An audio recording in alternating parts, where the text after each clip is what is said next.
Hello, everybody. It's Jen Obermeier at Pro Organizer Studio, and you are in the right place for another monthly live chat with our guests. And tonight is Kristin Muckley. So I'm going to wait for everybody to join and tell you a little bit more about her and me. In case you don't know me, I'm the creator of Pro Organizer Studio, and we are a business and design resource for professional organizers of all kinds. No matter where you are in your business, we have something for you. I also am the creator behind a course called Inspired Organizer, which is a game changer for your professional organizing business. Really excited about that. So if you want to learn more about it, you can go to inspiredorganizer.com, and it's on proorganizerstudio.com. I'm going to get Kristin logged on here and tell you a little bit more about her as soon as I get her invited on this broadcast. It was connecting. So I want to do a little introduction of you because I want to tell everybody why I invited you on our Facebook live chat. So Kristin doesn't know this maybe in these exact terms, but Kristin has been my Instagram crush for like 2 years. And so, I finally reached out to her and I said, yeah, I need to have you on my Facebook live chat show interview. I don't know what we are. We're kind of like a cross between a podcast and a show. And I asked her specifically to come on tonight because I wanted to talk about this topic. I wanted to talk about really niching down your organizing business, because I share with, with my students a lot of the time that it's okay. It doesn't matter how you start, or it doesn't matter what your background is. You just need to be able to tell your story in a way that makes sense, that ties into why you love organizing, because you got to get started somewhere. And so Kristin, and she's out in Los Angeles. She has a counseling background, and she has tied that together with organizing, and she also gets to bring in like her cool spiritual side. And so if you guys have never seen her Instagram, please go follow her right now, because it is like it's so me. It's like resonates. It's so good. And so the name of her business is Closet Therapy Now, and I want her to tell us her business story in her words so that I can stop talking, and then we can chat with her about some of the questions that we all have. So thank you so much for being here, Kristin. Oh, well, thanks for inviting me. This is so fun. I'm excited to be here. And I kind of a crazy story. I have a background. I'm a licensed clinical social worker, so I've been doing therapy for about 15 years now, and just like the past couple of years, this strange desire to organize closets. And I think my family and friends were kind of like, okay, what is this midlife crisis, or what's going on here? That, you work so hard to get a master's degree and get licensed and to get where you are, and then, okay, actually I just want to clean out closets. But right, it seems kind of crazy, but it actually, they really fit together so well. On the surface, it does seem a little weird, like, okay, you clean out closets and you're a therapist, but to me, they go together so great, because I feel like, especially for women, the closet is such a personal space. Like, there's so much of us going on in our closet.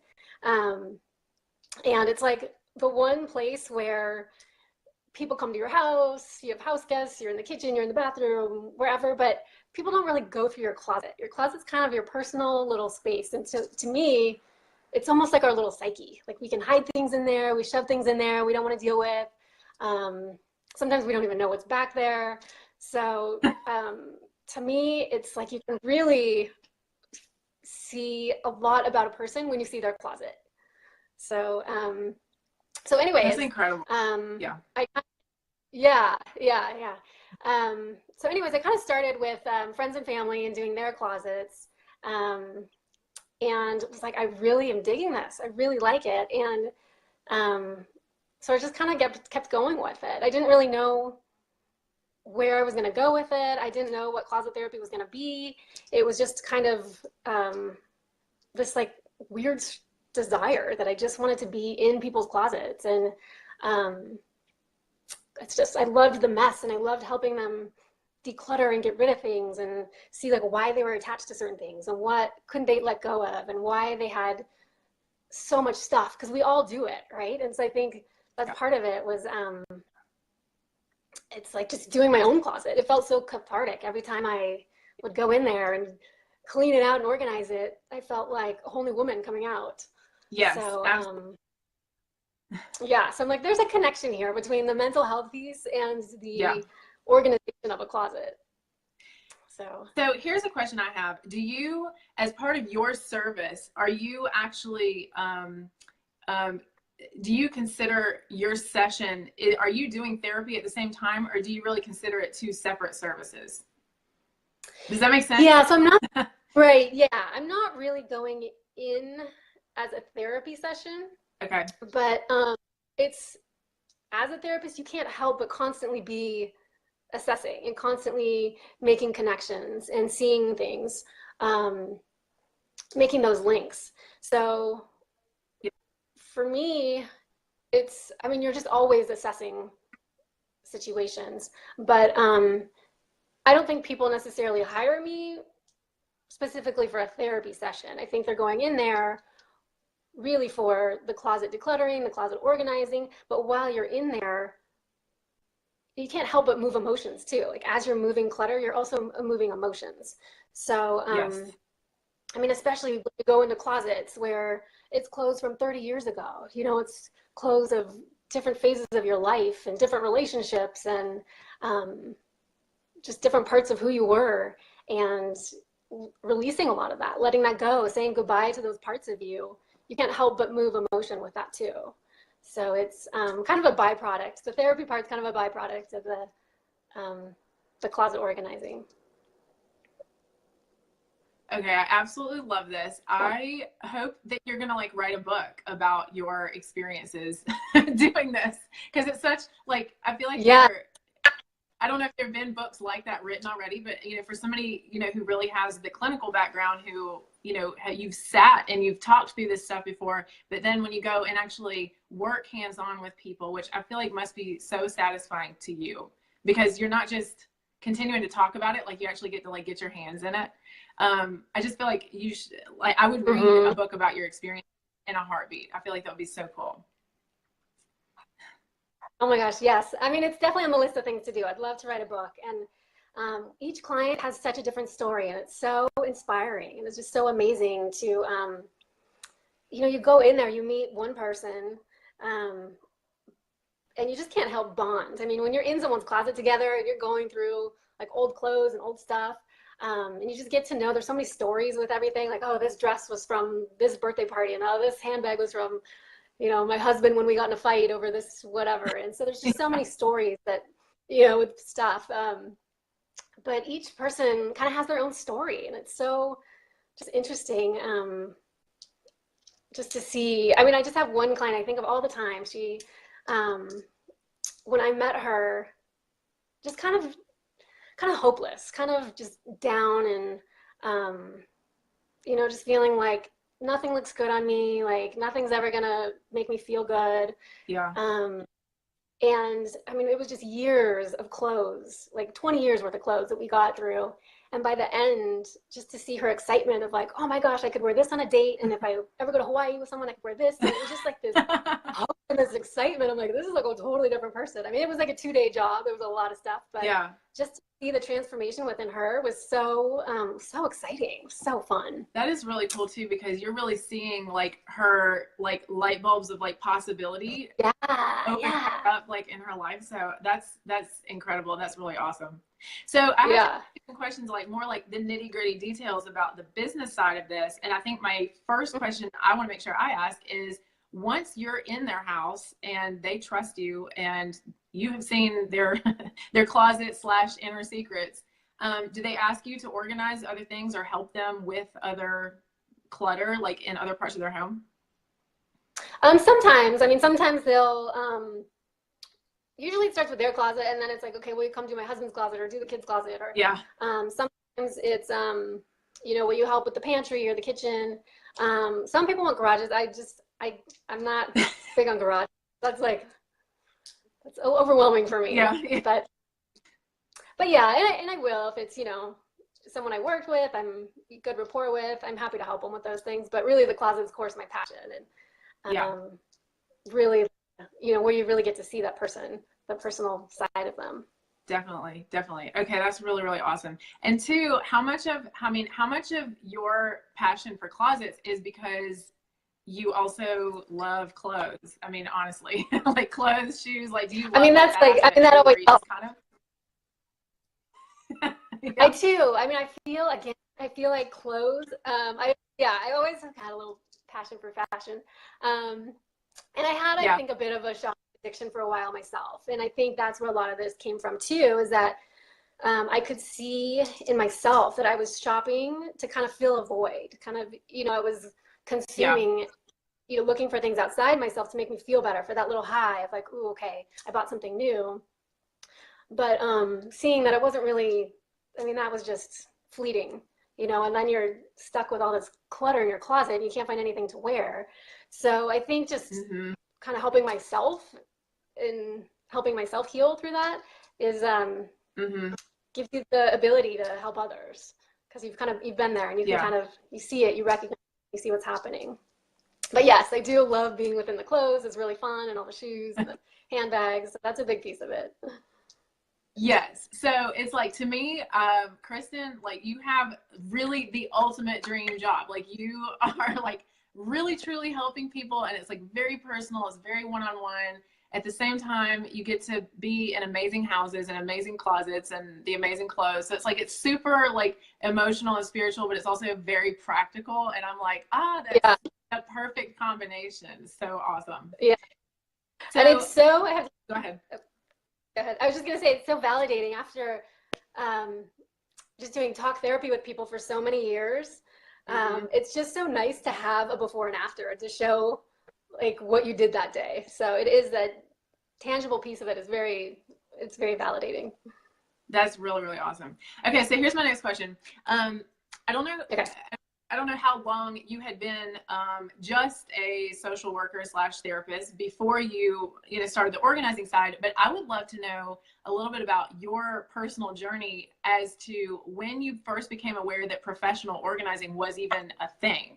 Like, when did you become aware that like, oh, people will pay you to come organize their closet? Yeah, I'm trying to think like when I kind of realized that. I knew someone from college who had turned in from being a stylist into a professional organizer. So I'm like, oh, and you kind of hear of stylists doing that, Yeah. falling into that as being a closet organizer, but I've never heard of a therapist turning into a closet Yeah. organizer. So, so like, all right, I'm gonna, I don't know, try to figure it out. And it just, I don't know. I just kind of started researching it and taking courses on it, classes on it. I joined the National Association of Professional Organizers. I know they just changed their name to something else, but um, so yeah, I just started researching it and just looking into it, and it was just amazing that like, yeah, this is a real profession of Yeah. professional. Yeah. So Yeah, I think that's one of the coolest things about the girls who find Pro Organizer Studio or join our group is when they write to me or they post in the group and they're like, I cannot believe that this is a real job. Like, this is the thing a that like job. feels so right for so many people, and it's still so Mhm. unknown in most of the country. They're like, Right. you're do what? So okay, so Right. a little more, behind the scenes of your business, if you don't mind sharing. Um, how did you, I mean, did you immediately kind of decide like, okay, I'm only going to focus, did you really decide your niche like really right away? Like you knew you just wanted to focus on closets, and how did you, did you kind of present that to people like we work on your closet for a day or 2 days? Like how did you come up with kind of like your package, so to speak? Well, I've always known it was just closets. Like I really Okay. don't have, even though I can, organize, a lot of things, I don't Yeah. have a desire to. Like the kitchen, Yeah. like I don't really want to be. It's like I really want to be in the closet. Yeah. So that was never really a question. Okay. Um, and then it just kind of, as I did it with people, you start to see how long it usually takes, and so you can kind of figure it out that way. Some people Mhm. want to try everything on, they want to touch it, they want to reminisce about it, so it takes them a lot longer. Other people Yeah. are like, let's get this stuff out of here. You tell me it goes, and it goes. So Yeah. I really saw that it was, for me, it's been really easy to do it by the hour and kind of let the client decide how fast or slow do you want to go. This is up to you. Right. I didn't want anyone feeling pressured So yeah, I charge by the hour and just let them, however many hours they want to do it, we can do it. Yeah. But yeah, depending on, so it's so hard to say, even if they send you photos of their closet or give you the measurements of their closet, it really depends on the person, how long Yeah, it's going to take. absolutely. So, yeah. Well, that makes a lot of sense. I don't know. I mean, the girls who know me know that I teach a package pricing business model, but I do think that when you have, like you do, a really specific niche like you do, that doing something just by the hour makes a little bit more sense, since it's sort of it's still a confined sort of sense of, here's what we're working on, and if there's going to be more parts of the house that they're probably and you'll have to tell us like how you handle this. Like if they really want the garage organized or other parts, if they kind of get on an organizing kick, do you just you refer them to other organizer friends? Yeah, if it's something that, yeah, if they want the whole house done, I mean, that's, I would refer them out to another organizer. If it was like, okay, just help me with my pantry, like, okay, yeah, I can manage that. Yeah. But yeah, if they want one room after another, I would feel more comfortable referring them out. Yeah, no, that makes a lot of sense. So this is one of the, one of the situations where I would tell somebody maybe, doing something more just by the hour, makes a lot more sense than, trying to put together a package. But it's for the same reason that you just mentioned. It is so hard to accurately quote a job because client, I mean, you probably know like how long it would take you if you're working by yourself, but you have to have the client's input to really do what you do, because you have the therapeutic side of it. So it's not like they can't not participate in it. So right. And that's a huge thing, like communicate that to, and make that clear, like known up front that they are participating in this. I mean, the organizing, I can do a lot of that pretty quickly myself, but the decluttering piece of it, like I can't decide for them what goes and what stays. Like they really have to, be participating in that.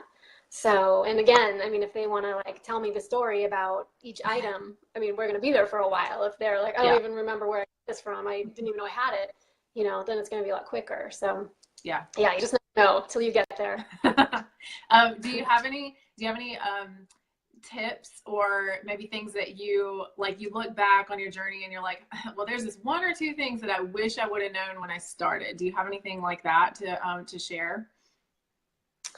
I mean, I think that would be one of them, like just making sure that they know that we're doing this together. This isn't just like I'm coming over and like putting away their laundry and cleaning up after them. But some people really do want that though, They want that, which is fine, but that's what I'm not what you do. What I'm there for. Yeah. So yeah, I realized that early on, that I have to be clear that this isn't just me coming over and like picking up after them. Yeah. So that I'm trying to think if there's anything else that really I mean, luckily, like I haven't had any negative experiences so far. I mean, it's been really great. Yeah, and you just meet such amazing women. I mean, I've done some men's closets, but I just really enjoy working with women. Yeah. Oh, it's so perfect. Okay, Sarah on the chat has a question. She said, I'd love to know if Kristin has a helpful way to handle, and I'm sure you do, helpful way to handle clients who like to keep several sizes of clothing in case they'll fit in it one day, how to gently encourage them to accept themselves as they are now. Well, I definitely don't force anyone to get rid of anything, but I do, I mean, I think this is where the therapy piece comes in, is like talking about why. Well, why are we hanging on to so many different sizes, and looking at the thought process there. So for me, when I think about looking in the closet and seeing all these different sizes of clothes, it's almost like you're planning to gain weight, or you're planning to lose weight, or whatever. It's like you're kind of how our thoughts create our reality. So is that the reality you want to create? Hanging on to these bigger clothes for fear that you're going to gain weight. Well, if that's what you're seeing every day and that's what you're focusing on, that might be what you manifest. So so for me, it's just kind of keeping those those thoughts up in the forefront. Like, what is it when you walk into your closet in the morning? What is it that you want to see? What do you want reflected back to you? Do you want clothes that fit you, that you feel great in? Or do you want clothes that you're hanging on to out of fear? You know, do you want fear hanging around you and like, oh, this anxiety of what's going to happen if I lose weight, if I gain weight, I don't have nothing to wear. So it's just kind of setting that tone. Like, what do you want for your life? Yeah. What do you want your closet to feel like? So it's just more like taking it a step further than like, no, you can't have those clothes, or yes, you know, there's no hard and fast rules, but it's more digging a little deeper and like, well, why are we having this, and what message is it sending you? What does it feel good when you walk in and you see those clothes? I mean, some people it's comforting. Other people it's the fear of I'm going to gain weight, I'm going to lose weight. So I think it's what do those clothes mean to you? What do they represent to you? Yeah, no, that makes a lot of sense, Sarah. I hope that answered your question. Next question I have for you, if you don't mind me asking. So, I noticed that the only social media that you do is Instagram. And you do have like the cutest Instagram of all time. I literally have heard so many of the organizers that I have coached about their niche, or about kind of figuring out like who they really want to be. I'm like, go, for example, check out this girl, Closet Therapy Now. Like, she is really, really niche down. But it makes it so easy for her to talk about the same themes, to tell her story and all that. So would you mind sharing a little bit about why you chose Instagram over some of the other social media platforms, and maybe like what your intentions, you know, were with your Instagram feed, and how much that really helps you find new clients as well? I know I just asked like 10 questions. Just start wherever you want. Yeah, so I really like, I mean, I tried doing both Facebook page and Instagram, and it's, to me, I get a little overwhelmed trying to do so much, and it really comes down to Yeah.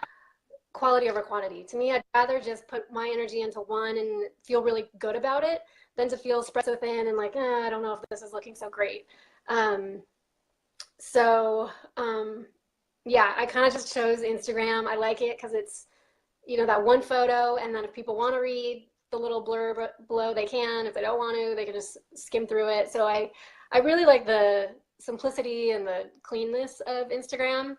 So I kind of just stuck with that and just put more energy into that, and instead of trying to do so many different social media platforms. And then with Instagram, I mean, I know they say post twice a day or whatever. It's really hard. It's a lot of work to keep up with everything. So I kind of just do it as I feel inspired, or as things come up, I just go with it. So it might be a lot one week and then nothing the next week. And there are times where I feel like, oh my gosh, I've already said everything, or I've already done everything. But I just have to remember that just because it's things that are obvious to me doesn't mean, or just because I've said it once before, doesn't mean, oh, everyone got it and they never need to hear it again. So I just keep trying to find different and creative ways to, even if I feel like I'm saying the same thing, but just trying to find different ways to say it. And a lot of times what I'll do is try to use just what's coming up for me in life. I mean, I'm sure other organizers know, like anytime you tell someone, oh, I organize closets, they always have a comment of like, oh, I know so-and-so needs help with this, or I can never get rid of anything. Why can't I get rid of anything? So you kind of use whatever people's problems are. Oh, okay, I'll turn that into a post. So you kind of see, or just working with clients and see where they're stuck, you know, like, oh, it was all these gifts. I feel guilty getting rid of gifts. So then that's an Instagram post. Or, you know, my mom keeps buying me all these clothes and I don't like them, but I feel guilty hanging on to them, or I feel guilty getting rid of them. That could be an Instagram post. So it's, I just try to kind of use whatever themes are coming up, or whatever kind of struggles I see people around me having, or questions that people are asking me, like, how do I get rid of this? Or what do I do with this kind of stuff? And I just turn those things into a post. So. That's a perfect content creation idea for somebody who wants to keep it simple and who doesn't really want to spread themselves out on every single platform. Keep it really authentic with like what's on their heart lately. I mean, I think that's really, really great advice. So thank you so much for sharing that. Gabrielle has a question. She said, being in LA, have you worked with any famous people, and how different was that for you? Well, first of all, I wouldn't be able to say. I mean, I got to keep Of confidentiality. course, yeah. Yes, yes. Um, but I've worked with a range. I mean, I've worked with all different kind of price range. I mean, when I first started out, I was doing Groupon. So I was working, you know, and then all the way up to higher end. So I've had experience in all areas, and it's fun no matter what, honestly. Like, I enjoy it no matter what range I'm working with. That's really cool. That's really cool. Do you notice? Yeah. Do you notice? Because I know Sarah brought up earlier the question about, you know, obviously when you're in people's closets, there's a lot of the weight gain or weight loss. Like that's like going to be a really common theme. Are there other really common things that come up that maybe somebody who doesn't specialize in closets wouldn't necessarily expect? There's a lot of what people want to hang on to. It's really funny. Is like designer things, and you'll see, I mean, even like covered in dust, zipper doesn't work, but a Gucci bag from 20 years ago, but because it's Gucci, they're like, can't get rid of it. And it's yeah. really funny. It's like where people get really attached to designer labels. Really and just things that are so outdated, you would not even want to be seen in public with it, you know, but it's just like for some reason, because it's a certain brand, they don't want to get rid of it. So I see a lot of that. That's a big theme. Yeah, it's a lot of times people have certain memories. A lot of people have a lot of those power suits from like 80s and 90s when people used to get really dressed up for work, and there were like lawyers going to trial, or you know, represents maybe a very successful time in their career. But those with the big shoulder pads just covered in dust, but they just like, oh, I don't want to get rid of it. So yeah, I've seen a lot of suits. That's really funny. And then that makes sense. Yeah, because that's like really a part of your identity, that you feel like if you give away the clothes, then it didn't happen. Oh my gosh, this is like the most interesting topic ever. And here's another really good question on the chat. Irene said, how do you handle situations like when someone has a hard time letting go of clothes from a loved one that passed away? So, you know, grieving and yeah. Well, definitely that always comes up a lot. And I think the important piece to remember with that is that our memories are not actually in the clothes themselves, and the memories are in us, and the memories can never be lost, can never be taken away. And that our loved ones, they don't want us sitting around in their clutter. So I think sometimes, I mean, too, I think I was saying too, how the memories are not actually in the stuff, you know, the memories are in us. And yes. And if people need a visual, I mean, photographs, take photographs of everything, you know, and just hold on to the photograph. But the actual item isn't really helping us. It's not going to bring the person back. And our loved ones don't want us sitting around with all their clothes and clutter. You know, that's I think the piece to remember is that by getting rid of the clothes, we're not getting rid of our loved one. We're not getting rid of the memories of them. Like those will always be with us. So it's, but it's, I think it is showing us when we can't let go. I think it is showing us we're stuck in the grief process. So just still giving yourself that time to grieve. Time, yeah, absolutely. Absolutely. Okay, so speaking of, Sarah said, I'm wondering if you have purged a lady's panty drawer. Is it crossing the line to fold someone else's underwear?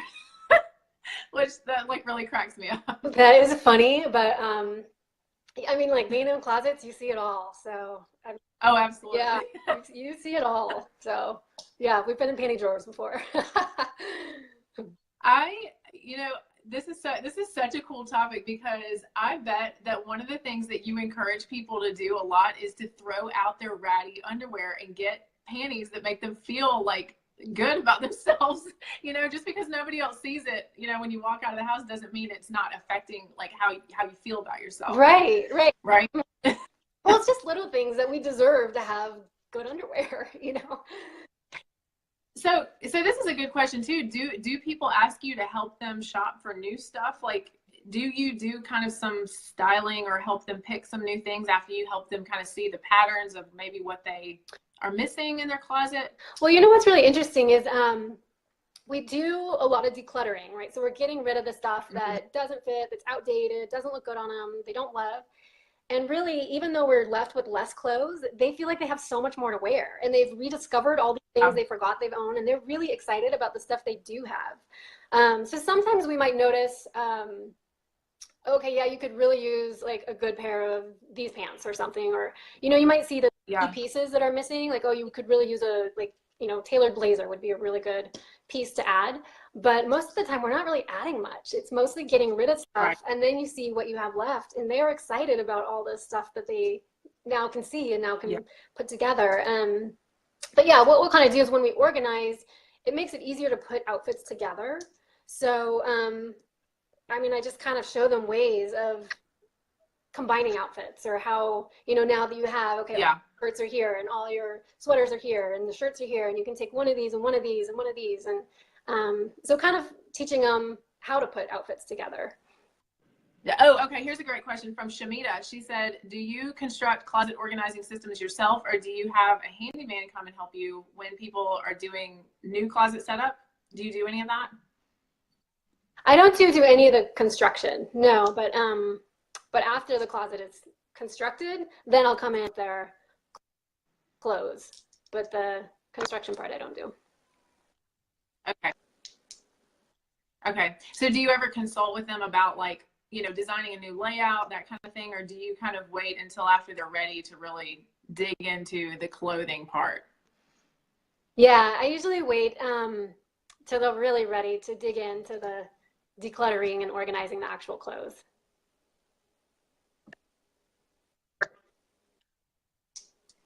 Okay. Okay. I don't know. I heard that part. Can you still hear me okay? Yeah. Okay. Okay. All right. So I got down to the bottom of the questions. Okay. So I think I'm gonna go ahead and at least start our closing out. If anybody has any last minute questions, please go ahead and put them in the chat so that I can make sure that I get them in here. I want to end on a good note while we can all still hear and see each other. So, Kristin, this has been so interesting and so valuable. I just have one last question. I would love for you to offer any tips you have for girls who are out there who maybe they have been organizing for a while, or they're just kind of getting started and they really want to find their niche. Like, what, you know, I know you said your process, like, you always kind of knew your thing, that like you were really interested in getting hands-on with closets. Like, what would you tell somebody out there who is really trying to figure out like what it was they loved enough to like really focus in on, talk about all day long, do all day long, even to the exclusion of maybe some other things that they also might like doing? Like, it's kind of tough to figure that out, but what advice do you have about niching? Well, I think it's just going with kind of, in a way, like following your heart. Like, what are you passionate about? What are you like spending your time doing? What are you like talking about, reading about, watching about? And I think just thinking outside of the box too. I mean, I would have never in a million years thought I could combine therapy and closets. And it's not honestly anything I've ever heard anyone else do before. So a lot of times you are creating something new, and it might sound a little crazy, but just to kind of go with your heart, go with what you're passionate about. And I think all of us have abilities and skills and gifts that we can offer the world. So I think it's just finding what works for you. What are your special gifts? And I think there's ways of making a career out of it. But I think it is just kind of being open to exploring that. And if you do, I mean, as professional organizers, I mean, there's so many ways that you can find a niche if you have specific skills or interests and combine them.